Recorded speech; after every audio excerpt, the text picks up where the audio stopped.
gentlemen, Knicks fans, Knicks fanatics, Knicks freaks like me.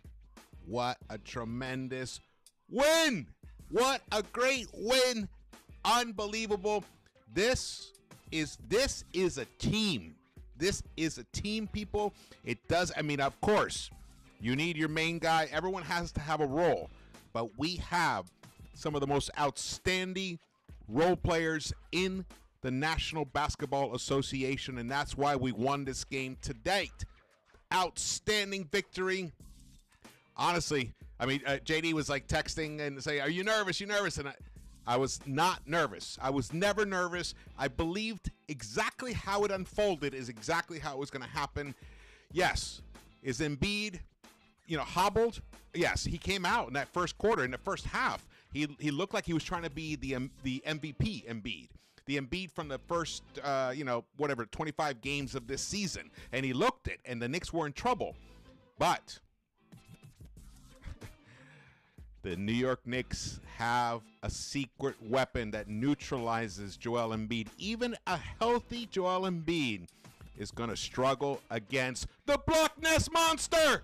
The Block Ness Monster came through, and he's hobbled. He has rust still on him. He's still struggling, but he figured out a way because he has become the metamorphosis that we have watched in Mitch's career from this spry, springy, bouncy and hyper athletic guy with verticality, but he was kind of sloppy. He would foul out of most games. He has transformed himself into being like one of the very best centers, defensive centers in the NBA. And it tonight shows you the difference between Mitch and Isaiah Hartenstein. Both brilliant in what they do, but sometimes you need the Mitch sauce. And tonight, it came heavy, and it smothered Embiid, and it frustrated him so much that he tried to get crafty. He tried to get a little crafty and do a little spin, bounce the ball off the backboard, and he was going to dunk it. He hurt himself, and I'll tell you, he left the game. That was in the second quarter. Came back in the third quarter, and him just being out there, like, just surged the Sixers. It gave them a new life. They came out and they smacked us in the face again. They smacked us in the face in the first quarter and came out and smacked us in the face in the third quarter. But those were minutes when Mitch wasn't on the court. The minute Mitch Robinson, and let me shout out Bojan Bogdanovic, shout out, and the star of the game. The star of the game is Mitch Robinson. He gets the game ball. But the star of the game is Deuce McBride. Not going to leave out Josh Hart. We're going to talk about all that. Welcome into the Knicks-Verse. My name is George. If you have not subscribed yet, please do so. Hit the thumbs up button for me and drop your comments. Definitely, if you're watching this later on, drop your comments. Hit the chat. This is a great. This is exactly how it should have unfolded. I'll tell you. I know why other people might have been nervous. I was not nervous. I just believed in the game plan. I believed in the execution of these players, and it all unfolded exactly like that. And if you watched the, and shout out to JD and to Keese of Sports Vibes TV. If you watched our playoff preview live that we did last night, it's still up there. You guys check it out. Basically, almost everything we talked about happened in this game. And Josh Hart, who I said, he's that role player guy who steps up and he can turn the tide of a whole series. And we also talked about Deuce. We talked about Mitch. All of it came together. It unfolded beautifully. Beautiful, beautiful. Let's keep going. Shout out to the chat. We got a nice group here already. We got Rashid Thomas. We got G-Man 78. Let's go. What's up, man? You got Gerard B. Sincere to Genius. What's up, Deuce? Look at this, man. See those two guys right there? And Jalen Brunson? Second-round picks. 3 second-round picks. So we don't win this without Jalen Brunson, obviously, as well. Josh Hart was instrumental, but three second-round picks is why the New York Knicks beat the Philadelphia 76ers tonight. Outstanding game. Outstanding game. You could hear Mike Breen. Luckily, I got to hear Mike Breen. He was the main play-by-play guy.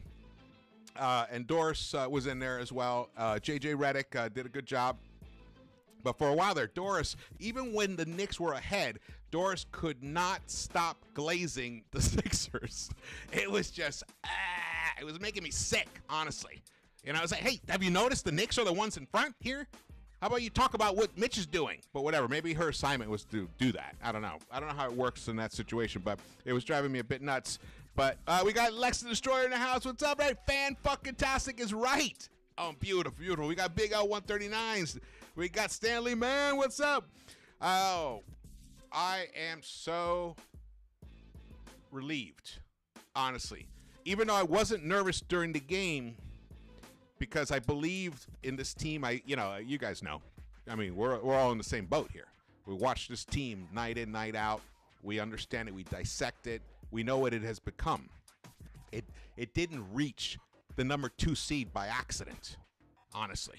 It happened from sheer hard work and from having an outstanding team with outstanding role players to help the main guys, which is Jalen Brunson right now, and Julius when he was here, and then OG Anunoby. Interesting.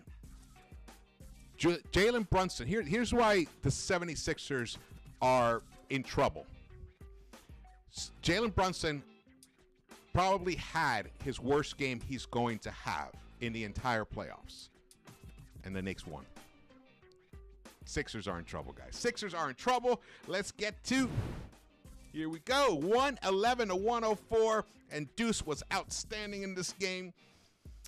21 points, 4 assists, 5 made three-pointers, and each and every single one of them was pivotal. Pivotal three-pointers. And some were tough. They were tough. They were ballsy. And we even got a Deuce dunk. It's not a Knicks win without a Deuce dunk as well. Outstanding. His ability to, when he was in the game, to push Tyrese Maxey out of his comfort zone worked. And then when he wasn't on the floor, Maxey started cooking. So there you go. And I thought Thibs waited a little too long in that third quarter to make his substitutions, especially when you consider what the Knicks had, what the bench had been doing in the first half, because they turned the tide. We were down 9 points after that first quarter, and then the bench came in and the Knicks turned it all around. And but the third quarter was a whole different story, and Thibs waited way too long. I don't even. Let me see. What did he do with the third quarter? In the third quarter, Deuce, he came in with only about 3 minutes left in that third quarter, and by then we were already down. We were down by then. We had given up. We lost the third quarter 36-21. What a game of swings! What a game of swings. The first quarter was 34 Sixers, 25 Knicks. All right, after that quarter, I was like, okay. And the Knicks looked a little like they hadn't played since last Sunday. It's been a week off.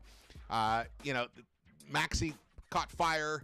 It looked like, okay. And Embiid was phenomenal in that first quarter as well. But then the second quarter came around, and Maxey played the entire second quarter, by the way. So did Nicholas Batum. But so did Bojan Bogdanovic and Miles Deuce McBride play the entire second quarter, and the Knicks outscored the Sixers by 21 points in that second quarter, and that's what turned the game completely. Even though the third quarter, Knicks came out, they looked a little stagnant. They looked like they were a little shocked to see Joel Embiid out on the court, especially after that injury. I'm too hot here. I love this jacket, but I'm too hot right now. I'm so hyped. I hope you guys got a nice cocktail for you. Right now it's 7 p.m. here in Los Angeles. The Lakers are playing Denver. In Denver, they're up 60-57. I don't think the Lakers are going to be able to win that game, but we'll see how it goes. I haven't watched any of it yet. I can't wait to watch the rest of it. Here we go. What do we got here? We got Nell in the house. We got Jeremy W. Willie Cruz. We got Craig. We got Sean D'Souza. Suze. Who else we got? We got Mark TV. What's up, brother? All right, man. Good. Everyone keep coming in. Come on into the house. We got 160 people in the house. Hit that thumbs up button for me. Definitely hit the thumbs up button for me. Share the video. Get people on. Tell them this is where to be right now to celebrate this victory. This is the house that knows. The house that knows. And we predicted this exact type of win. It was going to be tough. It was going to be gritty. It was going to be, and I'm going to tell you guys, look, I know Joel Embiid was hobbled in that second half, and he creates so much gravity. He uses his side. He's such a brilliant basketball player. Honestly, I got to shout him out.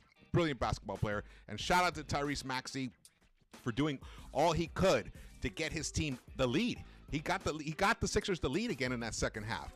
But at the end of the day, the sum of the Knicks' parts are greater, than the whole. I mean, wait, is that did I mess the saying up? But you guys know what I'm saying.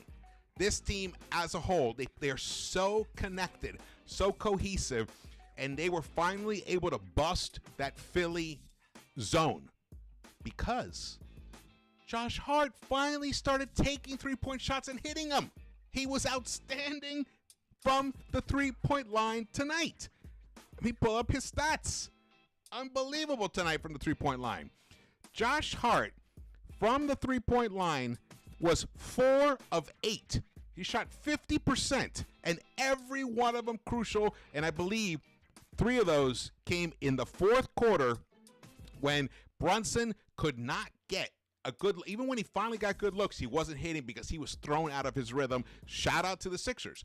Their game plan to stop Brunson almost worked, but Josh Hart came through, hit 3 of 4 three-pointers in that fourth quarter, which were crucial. He hit all 4 of his free throws as well. He came through with 13 points in that fourth quarter.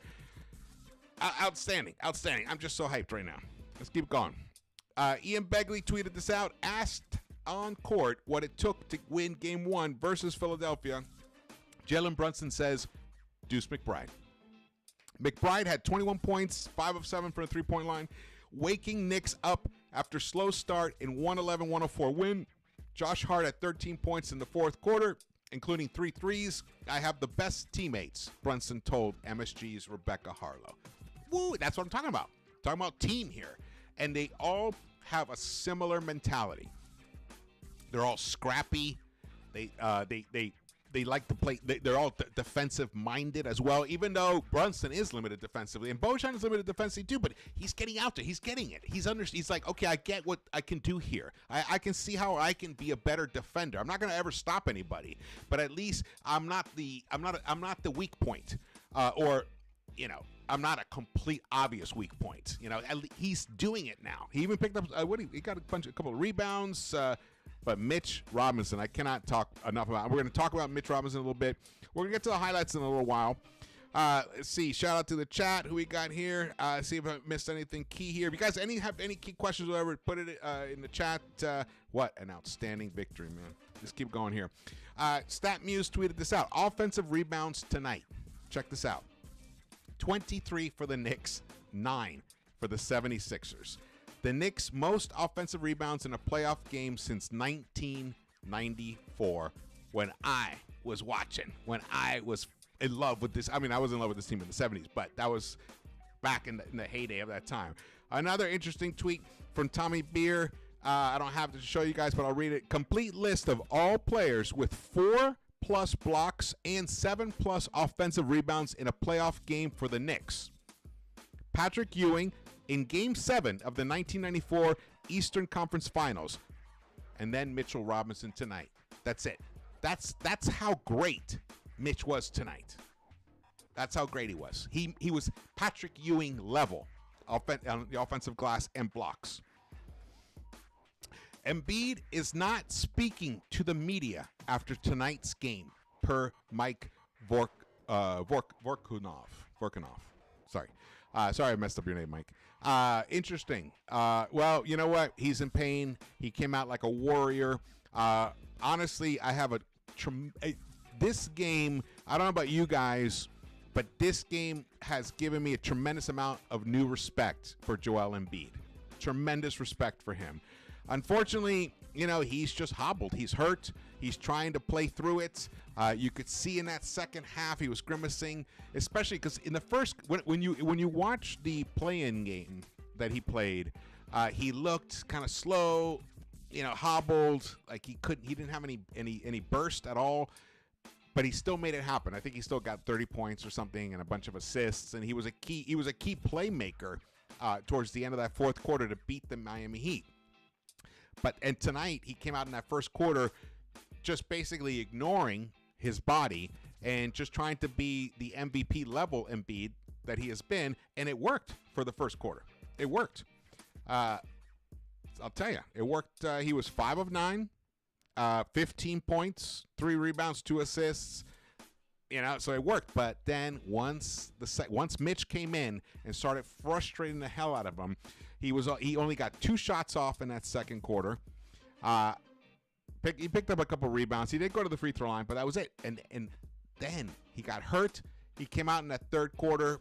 It infused a new life into his other teammates, and they surged ahead. But then when Mitch came back into the game, you could just see Embiid. He was grimacing. He wouldn't even sometimes even cross the half court line. Sometimes he was just waiting in the back. So it sucks because I want this Knicks team to beat everyone else's best because I believe they can. I don't think we need what do they call that? A mulligan or whatever? Not a mulligan. I forgot whatever. We don't need a freebie. We don't need that to win. We could still beat the MVP level Embiid. This Knicks team could still beat them because we got Mitch and we got Isaiah Hartenstein. Isaiah looked a little confused in the first quarter.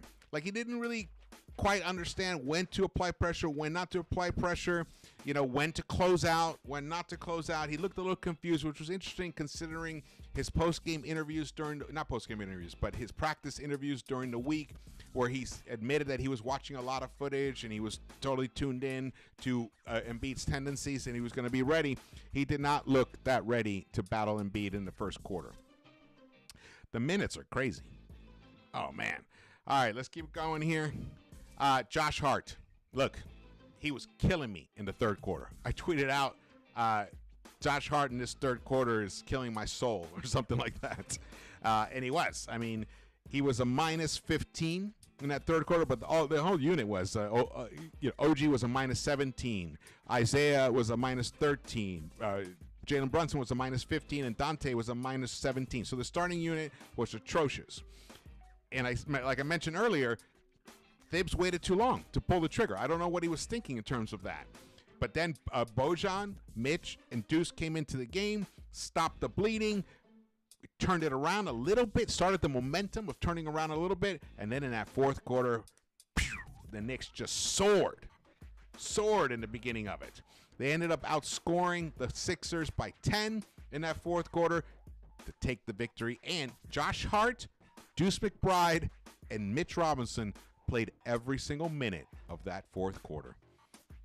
Wow. That is sick shit. That is some sick shit. Yeah, that's right, Lex. Fourth quarter Hart was amazing. And then that's what's crazy about him. He's a little bit, he's not at all the shooter that Johnny Starks was at all. But there's something, the Feast or Famine, I don't know if you guys know, but that was Johnny Starks' nickname, Feast or Famine. He's not quite that, but there is elements of that where sometimes he's just making the stupidest fouls, stupidest turnovers. He gets a rebound, a great rebound, and then he knocks the ball out of his own hands, and then the ball goes back to the Sixers. And you're like, what the fuck, bro? But then he'll come out in the fourth quarter because they were playing zone, and he was the open guy. And what do I always say? You can't pass up an open look in the modern NBA. It doesn't work that way anymore. You have to take that shot. And he did, and he buried him. And he even took one that was such a difficult make to beat the buzzer. I think that was the one three-pointer he hit in the first half. But in the fourth quarter, the 3 3-pointers he hit were monstrous. Each of them were pivotal. It felt like the momentum could shift at any moment, and every time he hit it, boom! It was another little stab in the heart of the Sixers. But they kept moving on, bleeding through it, and then another jab. By the end of it, the Knicks shot 66.7% from the three-point line in the clutch, in the fourth quarter, when it matters the most. They hit all of their free throws, all 6 of their free throws in the fourth quarter. They out-rebounded the Sixers by 11. By 11, 16-5 in that fourth quarter. And we did turn the ball over 4 times, but can't have everything, I guess. Cannot have everything. All right, who else we got now? We got John 17. What's up, brother? We got James Buckley. All right, everyone's coming in. Jeremy W. We got Ruben Tay. Oh, man, great turnout. Great turnout. You know what? Let's go to the highlights. Woo. Sip a little. All right, we got over 250 in the house. Welcome into the Knicks-Verse, everybody. Thank you for joining me. My name is George. If this is your first time here, subscribe and hit the thumbs up button for me and drop your comments. I want to hear your thoughts and feelings about these Knicks. How far can these Knicks go? Do you believe, the way I believe in this team, that this team will be at Game 7 on the Eastern Conference Finals against the Celtics? That's what I believe. But right now, let's talk about this Game 1. This was the exact kind of, because I'll tell you, the Sixers are a real team. There's no doubt about it. They are a real team. They're not, you guys know what I mean. Like, I felt like last season the Cavs weren't a real team. And what I mean by that, they weren't ready for the postseason intensity. I felt like this Sixers team, their mentality was ready. But unfortunately, the way they are constructed, they're very heavy reliant on 2 players, Tyrese and Joel Embiid. And Joel's compromised. And the other role players, the other team's role players are nowhere near the level of the Knicks role players. That's why it's shocking to me last night watching Inside the NBA, Shaq and Chuck picking the Sixers. Like, what the hell are you thinking about, guys? What games have you been watching? You're still stuck in that fantasy that MVP Joel is just going to come in and just completely destroy the Knicks. That's not. This team isn't like that. It takes a lot more than that to beat this kind of team. Talking about our Knicks. And their role players aren't nowhere near the level of our role players. And tonight proved it. Tonight proved that fact. So, woo. All right, let's go.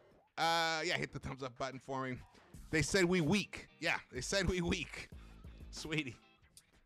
Man. All right, so let's look at this. So here now, the Knicks came back. We were down 9. Came back midway through the fourth quarter. Look who's on the court. It was a great I love this lineup here for the Sixers. It was a nice play. OG. I haven't talked much about OG. He had an interesting kind of game. He definitely was a key factor in this ability for us to take the lead, because it was that Deuce. Look at it. When Deuce is dunking, we winning. Deuce, Bojan, OG, Mitch, and Brunson. That 5-man hybrid of starters, actually 2 starters, OG and Brunson, are that hybrid lineup. That's when he got hurt. That's when Embiid got hurt right there with 2:41 left in the second quarter. Yeah, that was brutal. So he left, right? So now the Sixers are kind of a little in shock. And then Deuce is hitting 3-pointers like that. He looks so good. I love how he keeps the hand up like that. What happened here? Oh, nice rebound here. Oh, I don't think we made this one. Oh, yeah, we did one. There was one breakaway like that where we didn't make it, and then I think I can't remember now. We'll see it. All right, so now we're in the third quarter. Sixers come out strong. First few minutes, we get a little stagnated. Brunson, does he hit this? He does hit that 3. Nice. So now we're up 14, but boom. Careless. Josh Hart. Careless with the ball. See, this is why he was killing me. Kyle Lowry. Okay, Josh Hart. Villanova guy. Kyle Lowry is a Villanova guy. He plays a similar style of play that you play. So you got to be aware of that. And then look, Tyrese Maxey got fire in that third quarter. What did he score in that third quarter? Tyrese had 12 points. He played almost the entire third quarter. So did Lowry. Played the entire third quarter. Joel played the entire third quarter, and so did Kelly Oubre. And it had to leave him in because it was working. And that is a reason why I wasn't panicking by the end of that third quarter, because they had expended so much energy. And this is what happens when you get too far behind. You have to use up so much energy to get back in the game. I mean, they went on some crazy runs. Here, 15-2 run right there. They went on some crazy runs. And it's shocking to me that could happen on a team with a Jalen Brunson. Dante hit a three there. That was a key three. All of our three-pointers were amazing. The Knicks shot fantastically from the three-point line. For the game, the Knicks shot 45.7%. That is beyond elite. 16 of 35 from the three-point line. Josh Hart, 4 of 8. Dante DiVincenzo, 2 of 5. Bojan Bogdanovic, 3 of 6. Miles McBride, 5 of 7. The worst three-point, and then OG was 1 of 3. The worst three-point shooter was one of our best tonight over the year, which was Jalen Brunson. He was 1 of 6. Think about this. Brunson plays 41 minutes. He shoots 30% overall, 16.7% from the three-point line. 22 points. He needed 26 shot attempts for 22 points, and the Knicks still won. That's because our team, we have the better team. We have the second best team in the Eastern Conference, and the final standings proved it. And this is without Julius Randle. Remember, Julius is still out there. This is without Julius, and this is with Mitch, still working through the rust and fatigue. Look at these moments here. This was frustrating. Right here. Yeah, so they're trying to battle back. I think they cut it down to a 1-point game. So with 5.5 minutes left, we're only up 1.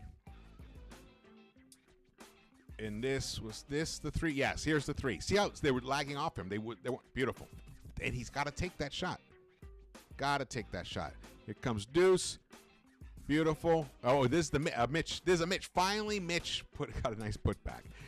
Mitch Robinson tonight, 30 minutes, 3 of 5, 12 rebounds, 8 points, was a plus 20 himself, picked up 4 block shots and a steal, and even got an assist. 7 offensive rebounds. The New York Knicks tonight got 23 offensive rebounds compared to 9 for the Sixers. That is craziness, guys. That is just pure insanity. Let's see, pull something else up here. Now the Knicks, we're in pretty firm position right now. We just had to make sure that we were going to make any stupid mistakes. But the Sixers stuck around. Now it's only a 4-point game with about a minute left. Here's another. Oh, that's the crazy three-pointer. I thought it came in the first half. He hit a crazy one like that in the first half as well, but that was even crazier and totally pivotal. That totally turned the tide of the game. All right, now we're back to the beginning. Oh, that was Josh Hart who hit the first one. Oh, beautiful. All right, let's get back to, here we go. Get back to the stats here. So, OG Anunoby, 11 points. Brunson, 22. Josh Hart comes through with 22. But look at the bench. The New York Knicks bench tonight scored 42 points. And the Knicks only went 8 deep. I thought we would see some Precious. But I thought that Thibs would already have that in his back pocket, and he probably would have pulled it out, pull out the Precious Achua card.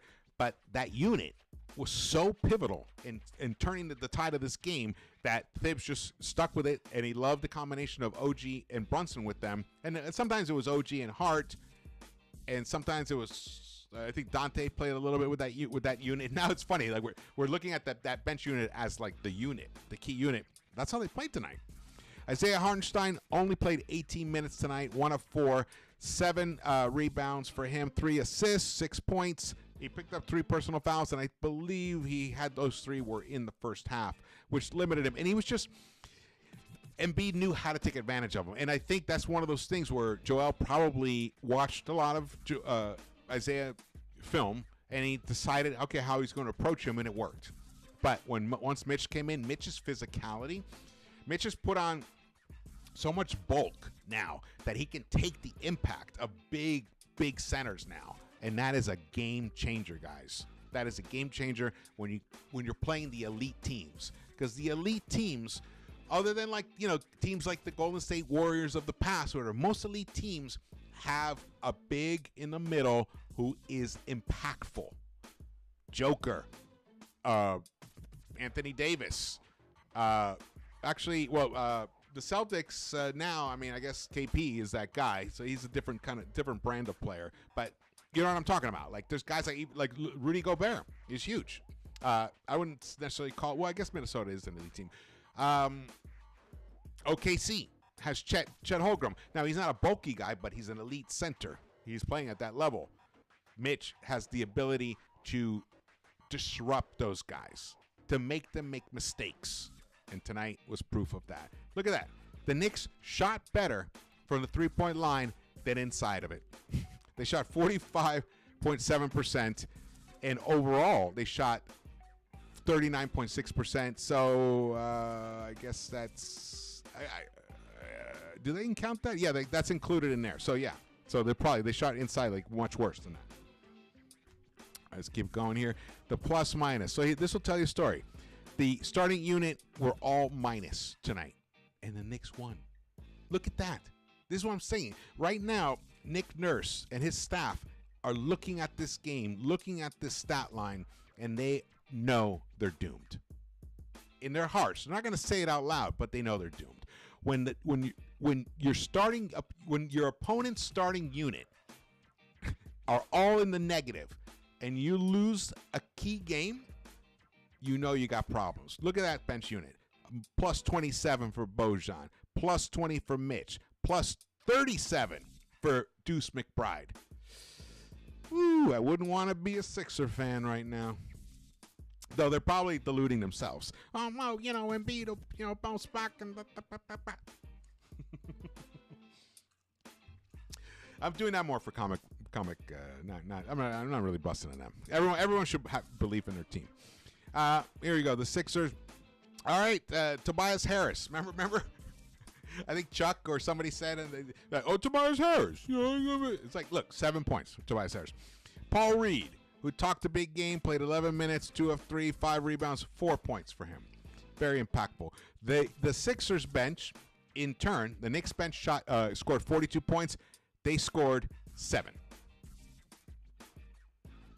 There you go. And we know that game 2, the Knicks starters are not going to be all negative. They're going to revert back to what they were because they're going to be even more comfortable. Also, that unit looked a little bit a little bit rusty, and the zone stagnated them. They'll get through it. No doubt about that. And even if there'll always be some concoction of players from the roster we have that Thibs can push and pull. We might see Precious might be the key guy next game, for all we know, and we'll still win that game. Embiid finished with 29 points. I mean, I'm so impressed with what he did, honestly. And Maxey, 33 points for him.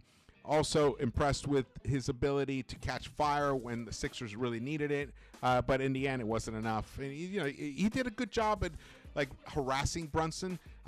He's for Maxey. Brunson is a good matchup because Maxey's faster. He looks like a little guy, but he's not. He's got the thick legs, the thick calves. He's strong. He's strong for his size, and he can take that Brunson punishment. And he stuck with him. He blocked Jalen from behind a couple of times, and I was a little shocked by Jalen. It's like, why are you taking that shot? I mean, it's not like someone had a pick and roll or you switched off. Maxey's right there with you. So that's part of the stuff I watch in the film. I'm sure Jalen's going to adjust because no one has a more brilliant basketball mind than Jalen Brunson. I'll tell you that much. All right, here are the team comparisons. How long have we been on? I can't even remember now. I'm so hyped. I lost. Okay, 35 minutes. Cool. I love everyone in the house, man. We got Steve Larson. Thank you, brother. Thank you for joining us. King Jaw, 1985. I love that name. Robert Irizarry. That was funny. Let's see here. Where's the key? I mean, the 3-point shooting is just unbelievable. You can't doubt the 3-point shooting on this team at all, especially when OG and Brunson were the 2 worst 3-point shooters on the team tonight. That'll show you. Free throws. That was a key stat. That is one thing. Joel gets to the free throw line insane amounts. So I thought this was going to be a big disparity. Look at that. The Knicks went to the free throw line an additional 6 times than the Sixers. And that was a key thing. But nothing is more pivotal than the rebounding here. 55 rebounds for the New York Knicks, only 33 for the Philadelphia 76ers. That's a plus 22 for us. It's really, and when you look at the offensive rebounding disparity, 23-9, it's very, very hard to beat a team. Even when they're shooting under 40% for the game, it's very hard to beat a team like the Knicks, not getting rebounds like that. You know, where were you, Tobias Harris, in the rebounding? You know, that's embarrassing, honestly. The fast break points, that's another key stat. We talked about that in the playoff preview with Keese and JD. It said getting out on the break. We were a plus 16, 27-11. Ooh. Now we lost the points in the paint. That I'm not surprised about, and a lot of that is due to Brunson. He did struggle when he got into the lane or was in that mid-range. He was off because even when he finally got some good looks, he just wasn't sharp. Eventually, he got it together. He hit enough key buckets down the stretch, but that probably will be more. That number, points in the paint, as the series goes on, will probably be more even. I do believe that we can still win the fast break points, even though we're thought of as the slow team, with the slowest pace. But that's just situational. When we get those steals and we get those offensive rebounds, or we get those defensive rebounds and kick that ball out, we get out on the break. It's a beautiful thing. Fouls, we only committed 18 to their 21. Look, they once had a 13-point lead, and the Knicks had a 14-point lead, and Knicks ended up winning this game. Yeah! Look at that. Look at that. Who would have thought this second-round pick, who I love? I'm going to tell you, when I was, I don't get into the draft as much now because the Knicks haven't been serious about it the past couple of seasons. But I knew this guy was going to be a baller. And he in a Thibodeau type of player. Did I foresee him hitting clutch threes in the playoffs?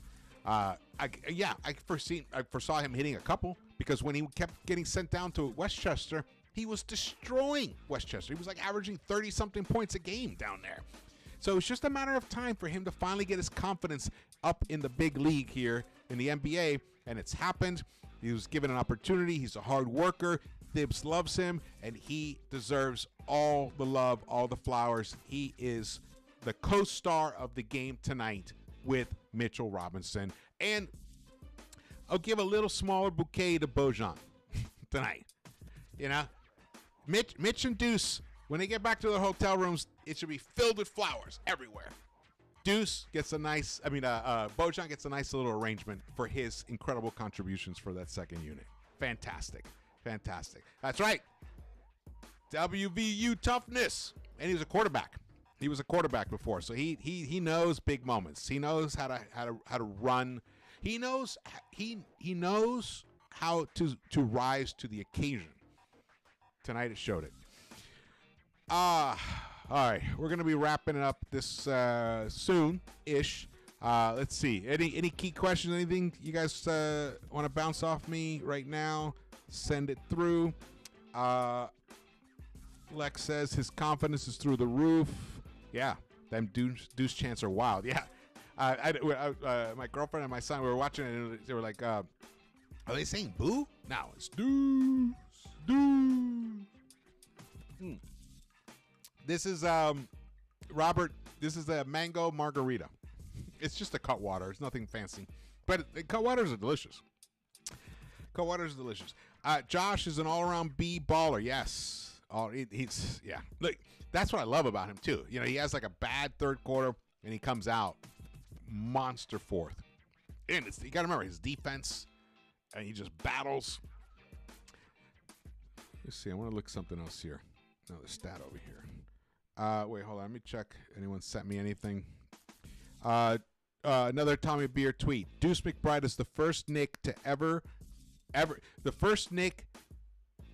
to score more than 20 points and knock down 5+ 3-pointers off the bench in a playoff game. Wow. Shout out to Tommy Beer for coming up with something like that. Keith sent me this for Knicks Muse. It's great. Joel Embiid in the fourth quarter tonight. 0 for 5 from the field. 0 for 2 from the three-point line. 0 rebounds, a -5. Whoa, that's the Block Nest Monster factor, guys. Isaiah Hartenstein did not play in the fourth quarter. Now I want to talk about this because there's been, I mean, for a while there, you know, I mean, you guys know. I mean, it was kind of wild out there on Twitter. Oh, we could trade Mitch. Isaiah's the guy and all that stuff. And look, I love Isaiah. And Isaiah, you know, I don't think it matters who starts or not, but having this tandem of the two of them is one of the reasons why we are going to get to the Eastern Conference Finals. Don't make any mistakes about that. One of the key reasons this team is going to get past the Sixers and past whoever is in that second round and going to face the Boston Celtics is because we have the most elite tandem in the center position in the NBA right now. And the beautiful thing is they're not the same kind of player. They can play the similar kind of role, but their skill sets are different. So it gives Thibs the opportunity to pull a lever and say, you know what we need? We need a little more playmaking. Boom, boom, Isaiah. You know what here? We need a little more brute force. Boom, boom, Mitch. You know, and I mean, that's just something that we need to hold on to. Leon needs to bring Isaiah back and Mitch as well and move forward next season. We'll get Julius back. We'll get the 1 seed. And sky's the limit. Sky's the limit. Ah, man. Let's see. Randall equals no doubles on Brunson. Yeah, Randall helps. Randall helps with that, with the gravity on that. But we'll still be able to overcome it. We'll still be we'll overcome that because at some point, it wasn't tonight. At some point, it'll be Dante doing what Deuce did tonight. Dante will be draining 7 threes. You know, it'll just happen. And then that'll, you know, disrupt the shape of the opponent's defense. And then that'll make Brunson's life that much easier. There'll be nights where OG will be the one hitting 3 or 4 or 5 3-pointers from the corner. And again, that'll disrupt the defense itself. So the gravity, the pull, it's kind of like there's like this diagram with these points and these lines where when you pull in one direction, it makes things kind of fold in. And that's what Brunson does, and that's what Randall does. But in this game and this team, right now, without Randall, who can do that every night, it's whoever is catching fire. It'll take the defense a little time to adjust to that, but once they do, then that'll open up space for Brunson. I do like the way that Thibs stuck with the second unit tonight because he saw it was working, and then he brought back Brunson and OG into it, and that's what then helped the team soar. Great. That's what I'm talking about, guys. Thibs has evolved as a player, as a coach. No longer is the time of the hockey lineup shifts where all 5 guys come in and out, and that's gone. And he's not set on what that unit is anymore. He has an idea, of course, but he's become more game conscious, like what's actually happening in that game.